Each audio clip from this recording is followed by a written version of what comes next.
For my personal philosophy presentation, I'm just going to give a brief overview on how I think the leadership studies course has altered my view on how I think leaders should lead, and essentially just things that I've done in my life that I maybe should have done a different way or reacted a different way afterwards.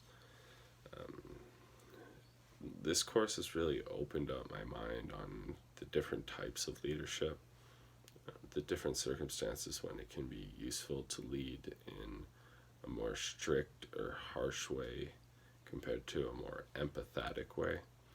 Even though I believe that a more empathetic and gentle leader can succeed more than a tyrannic or strict leader, I still think there's a place for it. Sometimes, for example, in hockey, I've had from both ends of the spectrum harsh and nice coaches. They've both worked in my um, experience because some kids react differently, but when the going gets tough, sometimes it takes an ultimatum to get things done, and that's when things like a really strict leader can come into hand. But my father, who I think was one of the great leaders of my life that had a really big impact on me as a kid, he led in a way that I thought was very exemplary. He took a lot of time one on one with kids, even though not just me, even though I was his son, he would go one on one with people who had specific flaws within the game, and he would spend a lot of time with them, showing them ways to improve. Pardon me. Um, Even though they weren't necessarily good at something and they didn't think they could improve, he showed them that they were able to. Um, and that I think that's really important, that a leader can make you think that you can do something that you can't. That really gives someone the motivation to do other things. Once they do something they think they can't do, they'll think, "Wow, I can do that. I can do so much more. Then let me chase bigger goals and let me get better," and that'll strive people to make bigger commitments to things, and that's what really helps you progress. I find committing is where you prosper the most. If you give 100% into something and don't just bounce around. I think I had that problem with work after getting out of high school. I kind of hopped around from different places. I didn't know if I wanted to be a mechanic. Didn't want didn't know if I wanted to do construction, and I wasn't even sure what I was going to do a year ago. And I just found that I wanted to do something that I enjoyed, something that I'd wake up every day and I wouldn't look at as work, and I would look at as fun, but I that I could make a living with, of course, financially. Um, and I think this has really made me aware of the mistakes that I've made in the past, how I can change them for the future so that I can turn them to lessons so that I don't make the same mistakes, but that I also make the right choices in times that I don't necessarily think that I can make a bad choice. Um, for example, something that happened lately, my lizard passed away. He was sick for a couple days, and suddenly, after taking him to the vet, he passed.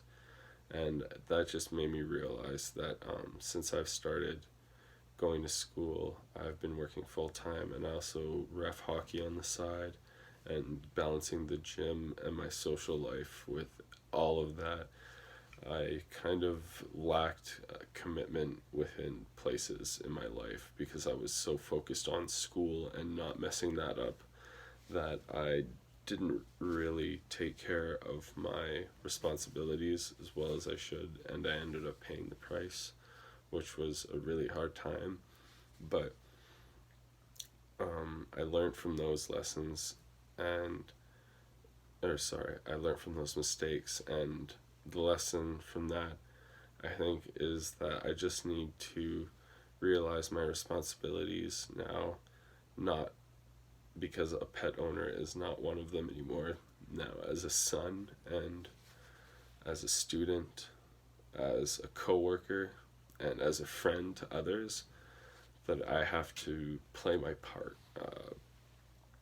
And there's no excuse to say that someone else does something and so I'm excused to act as low or to not be as involved as I should be because of someone else's actions.